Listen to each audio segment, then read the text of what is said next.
Avant que Smoke ne s'empare d'Erebor, un autre dragon dominait les cieux, un monstre si gigantesque que sa chute détruisait des montagnes.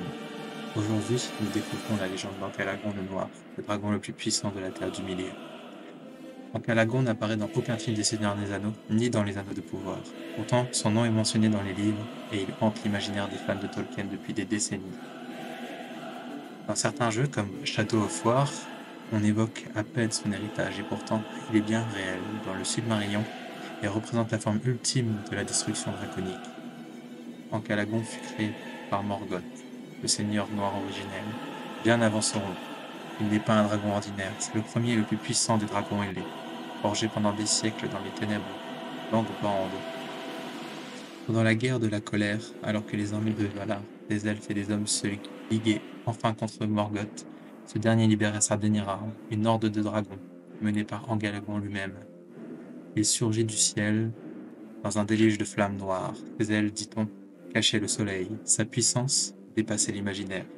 Même les plus grands capitaines elfiques reculaient devant lui. Mais un héros se dresse face à lui, Erendil, le marin légendaire, porteur du Silmaril.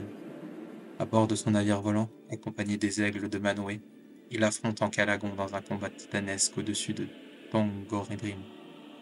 Après un affrontement de légende, Erendil terrasse Encalagon, le dragon tombe du ciel, et sa chute est si puissante qu'elle fait s'effronter les montagnes de Thangorodrim. C'est la fin des dragons ailés de Morgoth, et le signal de la chute du Seigneur Noir. Encalagon ne revint jamais, mais son ombre plane encore. Smaug lui-même, des milliers d'années plus tard, est considéré comme un petit dragon à côté de lui. Certains fans pensent qu'Encalagon est une image de la destruction absolue, un écho des mythes anciens, comme le Léviathan ou Fafnir. Pour Tolkien, il incarne l'ultime démon du feu, le chaos que même les dieux doivent affronter.